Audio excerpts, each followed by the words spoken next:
नमस्कार पिलामाने।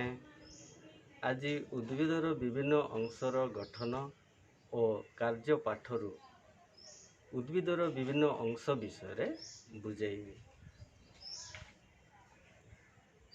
जीव बंचिबा पाई खाद्य, जल, वायु इत्यादि अनेक पदार्थ आवश्यक करिथाए। खाद्य प्रस्तुति, जल शोषण, श्वासक्रिया, रेचन और प्रजनन आदि कार्य जीव शरीर रे होइथाए।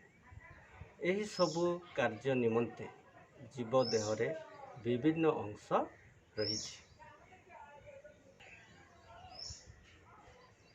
अंश यथा उद्भिदरे पत्र, फूल, फल, कांड और मूल। एही अंश गुड़िक द्वारा जीव केतेक कार्य करिथाए। समस्त अंशर कार्य द्वारा ही शरीर बंची रहे। आस आमे उद्भिदर विभिन्न अंश विषय जानिबा। एथिपाई आमे अनेक विभिन्न प्रकार सान बड़ गछ नहीं विभिन्न अंश विषय जानी पारिबा। देख, आंब गछ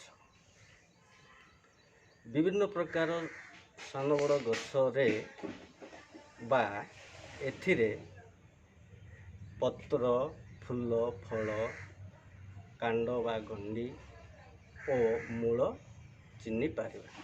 सेहीपरि लंका गछ, बाईगण गछ, टमाटो गछ, अमृतभंडा गछ सबको देखि तार अंश चिन्हि जानी पारिबा। पिला माने आमे गोटे बाईगण गछटी नहीं एहार विभिन्न अंश बा अंग विषय जानिबा। देख पिला माने एई गछटी को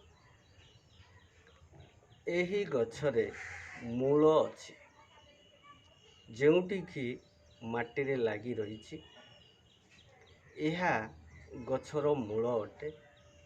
माटीरू जेउ अंगटी सीधा होई ठिया होइछि ताहा कांड अटे एवं कांडरू शाखा प्रशाखा बाहरी रहिछि ताहा उद्भिदर शाखा अटे। एही शाखा गुड़िकरे अनेक पत्र रही अछि एवं कांडरे देख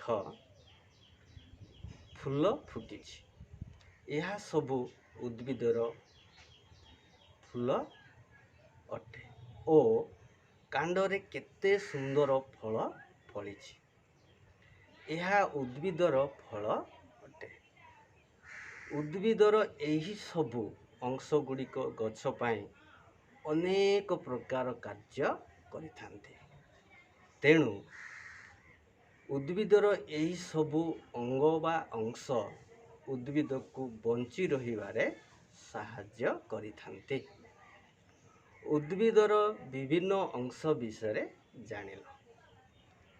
परवर्ती श्रेणी रे मो उद्भिदर गठन और कार्य विषय धारणा देबी। आज पाई एतिकी थाओ। धन्यवाद।